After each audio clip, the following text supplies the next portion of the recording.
বিসমিল্লাহির রহমানির রহিম। ফাতালাক্কা আদামু মির রাব্বিহি কালিমাতিন ফাতাবা আলাইহি ইন্নাহু হুয়াত তাওয়াবুর রহিম। ইরশাদ হচ্ছে, ফাতালাক্কা আদামু মির রাব্বিহি কালিমাতিন। আদম তার রবের কাছ থেকে কিছু কথা শিখে নিলেন, জেনে নিলেন। ফাতাবা আলাইহি, আল্লাহ তার তওবা কবুল করলেন। ইন্নাহু হুয়াত তাওয়াবুর রহিম, অবশ্যই আল্লাহ তিনি অতীব তওবা গ্রহণকারী এবং পরম করুণাময়। কোরআনে তওবার কথাগুলো অনুশোচনায় নিজের জীবনকে সংশোধন করার ব্যাপারে ব্যাপকভাবে কোরআনে আলোচনা করা হয়েছে। কিন্তু আমাদের সমাজে কোরআন চর্চা না হওয়ার কারণে কোরআনের সঠিক তওবার দৃষ্টিভঙ্গিটা আমাদের সমাজে কম চালু আছে। কোরআন একটা বক্তব্য হলো পাপ করলেই তার শাস্তি ভোগ করতেই হবে, একথা কোরআন বলে না। কারণ প্রতিটা পাপের যদি শাস্তি ভোগ করতে হয় তাহলে মানুষ আর ভালো হওয়ার আশা ছেড়ে দিবে, হতাশার সাগর সে হাবুডুবু খেয়ে পাপের মাত্রা বাড়িয়ে দিবে।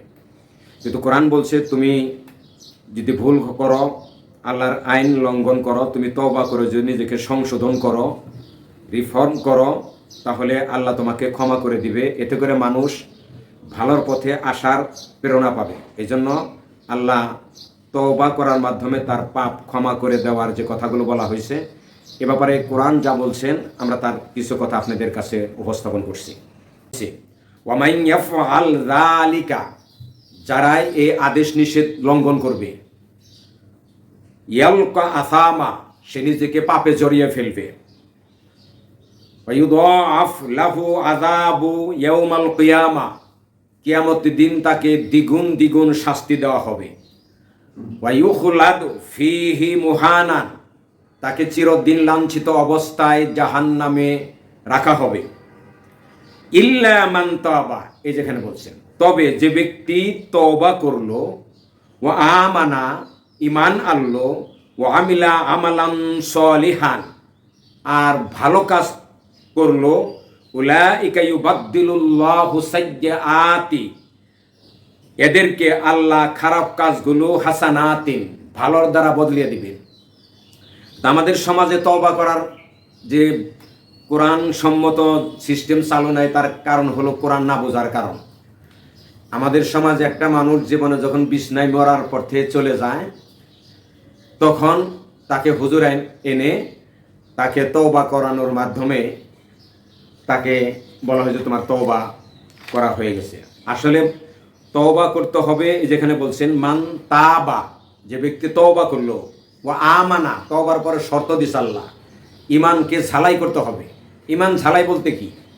যে আমি আল্লাহকে বিশ্বাস করছি, পরকালকে বিশ্বাস করছি, আমি যদি জুলুম করি তাহলে আমার এই জুলুমের হিসাব আল্লাহর কাছে আমি কি করে দিব? ইমানের এই চেতনাটাকে সামনে এনে জুলুম থেকে ফিরে আসার চেতনা সৃষ্টি করাই হলো ইমানকে ঝালাই করা। তার মানে আমরা যদি একটা উদাহরণ বলি, আমি বিএমপি করি, আমি বিএমপি করে যদি নৌকায় ভোট দেই, তাহলে আমার বিএমপি করার বিষয়টা ভাইবা দেখা উচিত।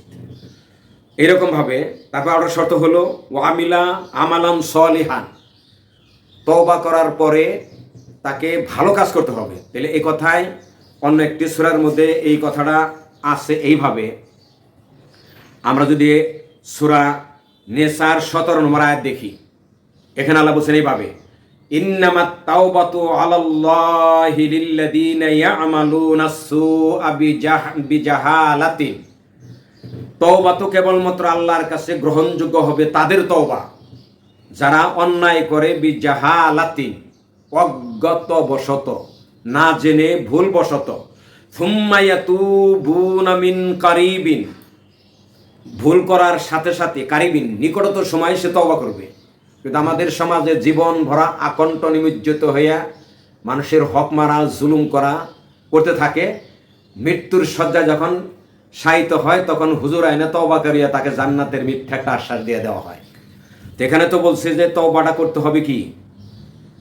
তো পাপ করার সাথে সাথে ফাউলাইকা ইয়াতুবুল্লাহু আলাইহিম, এদের তওবায় আল্লাহ কবুল করেন। তওবা কবুল করেন না কাদের, সে কথাটাও এখানে কোরআনে এই আয়াতে বলছেন এইভাবে, ওয়ালাইসাতিত তাওবাতু লিল্লাযীনা ইয়ামালুনাস সাইয়্যাতি, তাদের তওবা আল্লাহর কাছে গ্রহণযোগ্য হবে না যারা আকাম কুকাম জুলুম অন্যায় অবিচার করতেই থাকে। হাত্তা ইযা হাজারা আহাদাহুমুল মাউতু, এই পাপ করতে করতে করতে করতে এক সময় তাদের কাছে মৃত্যু এসে হাজির হয়। কওয়ালা, তখন সে বলে, ইন্নী তুবতুল আল আনা, আমি এখন তওবা করলাম। এই এক শ্রেণীর মানুষের তওবা আল্লাহর কাছে কবুল হবে না, যে জীবন ভরা অন্যায় করতে থাকে, মৃত্যুর একেবারে দরজার কাছে এসে তওবা করে। আরেক শ্রেণীর, ওয়াল্লাযীনা ইয়ামুতুনা ওয়া হুম কুফফার, যারা মৃত্যুবরণ করলো কুফরি অবস্থায়। উলাইকা আ'তাদনা লাহুম আযাবান আলীমা, আল্লাহ বলছেন আমরা তাদের জন্য কঠিন শাস্তির ব্যবস্থা করে রেখেছি। তো এখানে আমরা সংক্ষিপ্ত যে কথাটা বলবো, তওবা করার আমাদের সমাজে যে চালু আছে সে কথাটা হলো এই, আরে কর, শেষ মুহূর্তে হস্টস করে এসে শেষ মুহূর্তে তওবা করে ভালো হয়ে যাব। এই দৃষ্টিভঙ্গিটা সম্পূর্ণ কোরআন বিরোধী। আর তওবা করতে হবে যে কোরআনে যে বহু জায়গায়, মানে অসংখ্য জায়গায় আল্লাহ বলছেন যে তওবা করার পরে, যেমন সূরা তাহার ৮২ নম্বর আয়াতে এখানে বলছেন আল্লাহ এভাবে, ওয়াইন্নী লাগাফফারুন লিমান তাবা ওয়া আমানা ওয়া আমিলা সলিহান সুম্মা ইহতাদা, নিশ্চয় আমি ক্ষমাশীল তাদের জন্য যারা তওবা করে, ওয়া আমানা ঈমানকে সংশোধন করে, ওয়া আমিলা সলিহান আর তারপরে ভালো কাজ করে, সুম্মা ইহতাদা হেদায়েতের উপরে তারা অবিচল থাকে।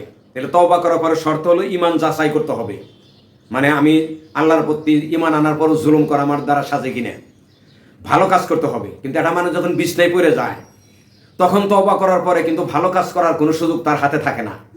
তাহলে তওবা করার অর্থ হইল, তওবা করা, আপনি আগে মানুষের প্রতি জুলুম করছেন, অন্যায় করছেন, তওবা করার পরে যেন আপনি মানব জাতির কল্যাণে কিছু কাজ করার মতো শারীরিক শক্তি বুদ্ধিমত্তা যেন আপনার থাকে। একবার শেষ প্রান্তে গিয়ে তওবা কইরা বেঁচতে যাবেন গা, কোরআন এই তওবাকে স্বীকৃতি দেয় না। মানে আপনাকে কিছু আমল করতে হবে ভালো কাজ করার। একটা উদাহরণ আমি দিই, যদি অতটা গ্রহণযোগ্য না হলেও, একটা প্রিন্সিপালের মেয়াদ তার শেষের পরে যদি বলে আমি তওবা করলাম, আমি মিথ্যা ভাউচার আর লিখবো না, প্রতিষ্ঠানের টাকা আমি মেরে খাবো না, তার এই তওবার কোনো অর্থই হতে পারে না। তাকে তওবা করতে হবে তার ক্ষমতা থাকা অবস্থায়। তওবা করলো যে আমি এখন আর মিথ্যা ভাউচার লিখবো না, আমি আর প্রতিষ্ঠানের টাকা তসরুপ করব না, ক্ষমতা থাকা অবস্থায় যদি এটা করে তাহলে তার তওবাটা হলো যথার্থ। ক্ষমতাই নেই, এখন যদি বলে আমি মিথ্যা ভাউচার লিখবো না, তোমার তো মিথ্যা ভাউচার লেখার সুযোগই নেই, তাহলে বিছনায় পড়ে গেছে, মৃত্যু কখন হয় তখন তওবা করতে হবে, বিষয় তা না। তাবুকের যুদ্ধে যে আমরা 3 জন সাহাবীদের কথাটা যে বলা আছে কোরআনে, যে ওয়ালাস সালাসাতিল্লাযী খুল্লিফু, এখানে 3 জন যারা তাবুকের যুদ্ধে যায় নাই, তাদের তওবার কথা না যাওয়ার কারণে তাদের যে সামাজিক বয়কট দেওয়া হয়েছিল, তারা যে তওবা করার পরে বাকি জীবনে কিন্তু বাকি যুদ্ধে তারা রাসূলের সাথে উতপ্রোতভাবে কাজ করছে। তা আমি বিছনায় পড়ে যাওয়ার পরে তওবা করব, যখন আমার শারীরিক শক্তি আমার থাকবে না, আমি তওবা করলাম ঠিকই, কিন্তু ঈমান আনা আমিলা সলিহান, ভালো কাজ করার ক্ষমতা তখন আমার থাকে না। আরেকটা আয়াত আমরা দেখি, কথাটা বলা হয়েছে সূরা 5 নম্বর সূরার 39 নম্বর আয়াতে, ফামান তাবা, যে ব্যক্তি তওবা করলো, নিজেকে সংশোধন করলো, মিম বাদি জুলমিহি, জুলুম করার পরে তওবা করলো, যে মানে জুলুম হয়ে যাওয়ার পরে সে তওবা করলো, ও আসলাহা, এই যেখানে আসলাহা বলছে, নিজেকে সংশোধন করলো, মানে কি সে আর জুলুম কারো প্রতি করবে না, পক্ষান্তরে সে মানব জাতির কল্যাণে কম বেশি ভূমিকা রাখার মতো একটি যুক্তিসঙ্গত সময়ের পূর্বেই তাকে তওবা করে তাকে ভালো হয়ে যাওয়ার একটি প্রবণতা থাকতে হবে। দিয়াই আল্লাহ বলছেন ফাইন্নাল্লাহা ইয়াতুবু আলাইহি, এই ধরনের লোকের তওবায় আল্লাহ কবুল করেন। ইন্নাল্লাহা গাফুরুর রহিম, কারণ আল্লাহ হলো ক্ষমাশীল, তিনি দয়াময়। আরেকটা আয়াত যদি দেখি আমরা, সূরা আনআম 54 নম্বর আয়াত, এখানে আল্লাহ কি বলছেন তওবার ব্যাপারে, ওয়ান্নাহু মান আমিলা মিনকুম সুআম বিজাহালাতিন, তোমাদের মধ্যে থেকে যেই কোনো অন্যায় করে ফেলে, বিজাহালাতিন, অজ্ঞতার কারণে, সুম্মা তাবা, অতঃপর তওবা করলো মিন বাদিহি, জুলুম করার পরেই তওবা করতে হবে। জুলুম আগে 4-5 বছর করে নেই, মেয়ের হক ঠকিয়ে নেই, বোনেরও আরিস মেরে নেই, ওজনে কম দিয়ে, খাদ্যে ভেজাল দিয়ে, জনগণের হক মেরে লুটপাট করে, পরে হজ করে গিয়ে তবা টবা করে চিল্লা মেয়েরা ভালো হয়ে যাব, এই ধরনের তওবা আল্লাহর কাছে গ্রহণযোগ্য না। গ্রহণযোগ্য হলো ভুল হওয়ার পরে তওবা করা এবং নিজেকে সংশোধন করার মানসিকতায় ভালো কাজের উপযুক্ত সময়ে মানুষকে তওবা করতে হবে। এই যেখানে বলছে আসলাহা, সে নিজেকে সংশোধন করে। সংশোধন মানে সে আর জুলুম করে না, পক্ষান্তরে মানুষের উপকার করে। ফাইন্নাহু গফুরুর রহিম, আল্লাহ খুব ক্ষমাশীল, আল্লাহ দয়ালু। আমরা আউটার কথা যদি আমরা দেখি, এখানেও এই কথাটা এরকমভাবে আছে। এটা সূরা কাসাস 28 নম্বর সূরার 67 নম্বর আয়াতে, ওয়ায়াউমা ইউনাদিহিম, আল্লাহ সেদিন মানুষকে ডাক দিবেন, ফায়াকুল, অথবা আল্লাহ বলবেন, মাযা আজাবতুমুল মুরসালিন, নবীদের দাওয়াতের মোকাবেলায় তোমরা তাদের ডাকে কি সাড়া দিছিলা, তাদের দাওয়াত মানছিলা কি মানো নাই। ফাআমিয়াত আলাইহিমুল আমবিয়া ইয়াউমা ইদিন, সেদিন এই জালেমদের যারা নবীদের ডাকে সাড়া দেয় নাই, তাদের আত্মপক্ষ সমর্থন করার কোনো যুক্তি তাদের কাছে সেদিন থাকবে না। ফাহুম ইয়াতাসাআলুন, এই সমস্ত জালেমরা পরস্পরকে প্রশ্ন করতে থাকবে।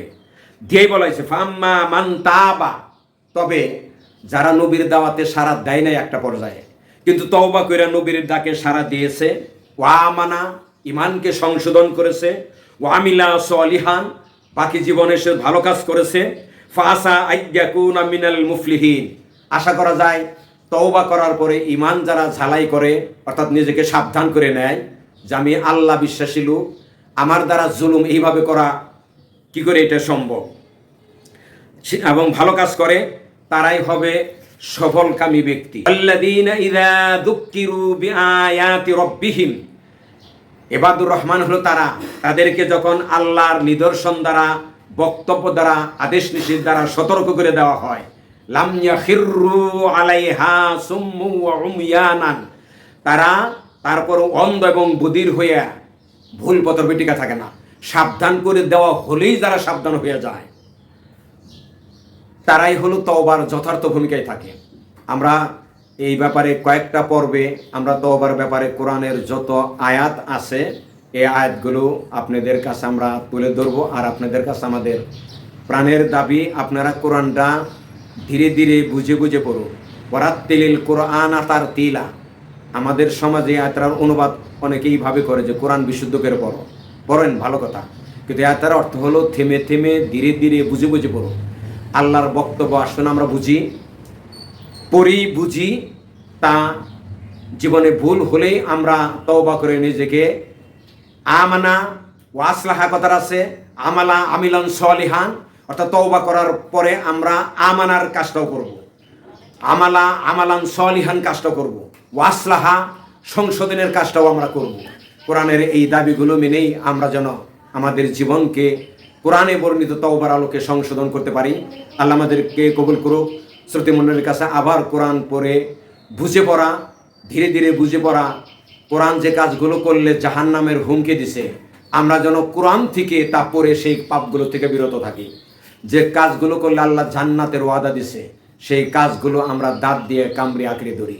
তার মানে কোরআনের ভাষা, কোরআনটাকে আঁকড়ে ধরতে বলা হয়েছে।